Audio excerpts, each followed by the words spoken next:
Movie की शुरुआत में हम गौतम नाम के सिटी में कुछ लोगों को देखते हैं जो नकाब पहनकर एक बैंक को लूटने जा रहे होते हैं। ये बैंक पहुंचकर बैंक लूटना शुरू करते हैं। अब सीन चेंज होता है और हम देखते हैं कि सभी अंडरवर्ल्ड के गैंगस्टर की एक जगह मीटिंग हो रही होती है और टीवी पर एक आदमी भी आता है जिसका नाम लाओ होता है। लाओ कहता है कि बैंक से जो $68 मिलियन चोरी हुए थे वो मेरे थे और अब पुलिस को भी पता चल गया है कि हमारे पैसे किन किन बैंकों में हैं, इसलिए पुलिस उन बैंकों में छापेमारी करके हमारे सारे पैसे जब्त कर लेगी। लेकिन पुलिस की छापेमारी से पहले ही मैंने हमारे सारे पैसे वहां से निकाल कर एक सुरक्षित जगह रख दिए। मैं इसके लिए तुमको इन्फॉर्म नहीं कर पाया, लेकिन तभी वहां जोकर पहुंच जाता है और वह लाओ और बाकी सब से कहता है कि तुम दुनिया के किसी भी कोने में छुप जाओ, लेकिन बैटमैन तुम्हें ढूंढ निकालेगा और तुम्हारा पैसा भी ढूंढ ढूंढ कर जब्त कर लेगा और तुम सब बहुत जल्द पैसे के मोहताज हो जाओगे। वह आगे बताता है, सिर्फ 1 साल पहले पूरे गौतम शहर पर तुम्हारा राज था, लेकिन आज पूरे शहर पर बैटमैन का राज है, इसलिए हमें सबसे पहले बैटमैन को ढूंढकर मारना होगा। एक गैंगस्टर बोलता है कि यह काम तुम खुद क्यों नहीं करते अगर इतना आसान है तो, लेकिन जोकर बोलता है कि वह यह काम फ्री में नहीं करना चाहता है। तब दूसरा बोलता है कि तुम्हें कितना चाहिए। तब जो सबके चीथड़े उड़ जाएंगे।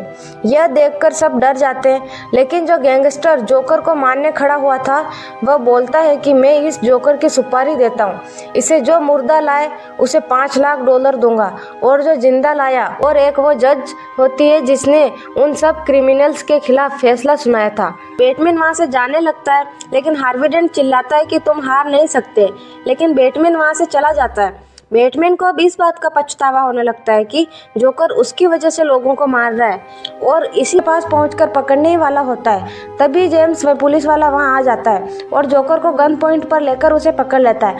अब तक हम समझ रहे थे कि सिटी के मेयर को बचाने में जेम्स ने अपनी जान गंवा दी थी, लेकिन ऐसा नहीं होता है, बल्कि जोकर को पकड़ने के लिए इन सब का यह प्लान होता है।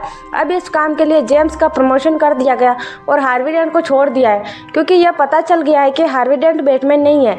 हार्वी डेंट को अपने घर भेज दिया जाता है, लेकिन फिर खबर मिलती है कि हार्वी डेंट घर ही नहीं पहुंचा, क्योंकि उसे जिन लोगों के साथ भेजा गया था वो तो जोकर के ही आदमी थे और अब हार्वी डेंट जोकर के आदमियों के कब्जे में है, लेकिन जोकर तो बैटमैन और पुलिस की हिरासत में है। तुम मुझे मारना क्यों चाहते हो? तब जोकर हंसते हुए बोलता है कि मैं तुम्हें मारना नहीं चाहता, मैं तो सिर्फ तुम्हारे उसूल तोड़ना चाहता हूँ जिसमें तुम किसी को नहीं मारते हो, और मेरे लिए तो ये गेम की तरह है। और जोकर कहता है कि अब तुम्हारी वजह से ही अब हार्वी डेंट मारा जाएगा और उसकी गर्लफ्रेंड रेचल भी हमारे कब्जे में है। तब बैटमैन को गुस्सा आ जाता है और वह जोकर को बहुत मारता है। जगह हार्वी डेंट है, वह हार्वी डेंट को बचाकर बाहर आ ही रहे होते हैं, तभी 2 बिल्डिंगों में ब्लास्ट हो जाता है, इससे हार्वी डेंट का आधा चेहरा जल जाता है।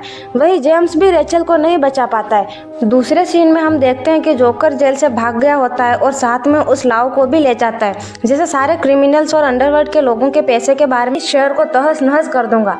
यह बात सुनकर पूरे शहर में लोग डर जाते हैं और वो शहर को छोड़कर जाना चाहते हैं।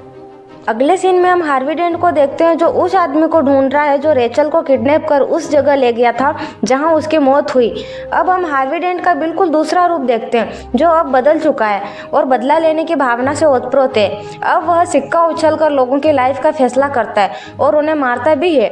वहीं अगले सीन में हम बैटमैन को देखते हैं जो जोकर को किसी भी हालत में ढूंढना चाहता है। उसके पास एक ऐसा डिवाइस है जिससे वो पूरे शहर को ट्रैक करके जोकर को ढूंढते हैं और फाइनली जोकर उन्हें एक बिल्डिंग में मिल जाता है।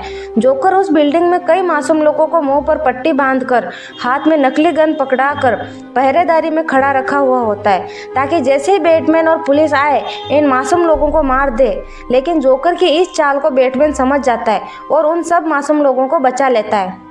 वहीं दूसरे सीन में हम 2 शिप्स देखते हैं, जिसमें से एक में कैदी होते हैं और दूसरे में आम लोग होते हैं। इन दोनों शिप्स में जोकर ने बम फिट किया होता है। तभी वहां लगे स्पीकर में जोकर की आवाज़ आती है। जोकर कहता है कि आज 12 बजे मैं इन दोनों शिप्स को बॉम्ब से उड़ा दूंगा और लड़ाई होती है। तभी जोकर बैटमैन पर छुपकर वार करके बैटमैन को काबू कर लेता है और फिर जोकर बताता है कि अब धमाके होने वाले हैं।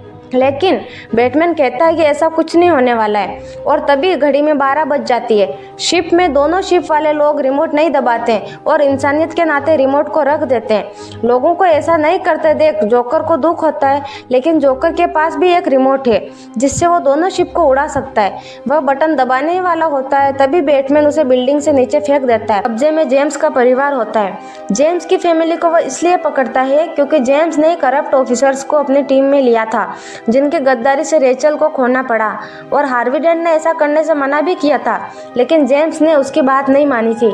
इसलिए अब हार्वी डेंट जेम्स के सबसे प्यारे बेटे को उससे छीन कर मारना चाहता है और उसे गन पॉइंट पर ले लेता है।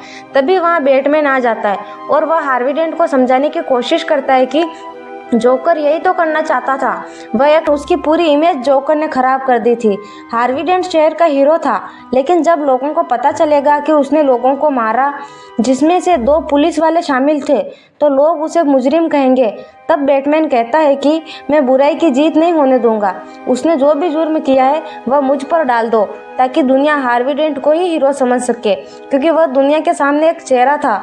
मेरा क्या, मुझे तो कोई नहीं जानता है। जेम्स ऐसा नहीं करना चाहते हैं, लेकिन फिर भी वह बैटमैन के कहने पर ऐसा ही करते हैं। अगले दिन एक प्रेस कॉन्फ्रेंस बुलाते हैं और ये सब बता देते हैं। अब लोग हार्वी डेंट को हीरो मानते हैं और बैटमैन को क्रिमिनल समझते हैं, और इसी तरह ये मूवी यहीं खत्म हो जाती है।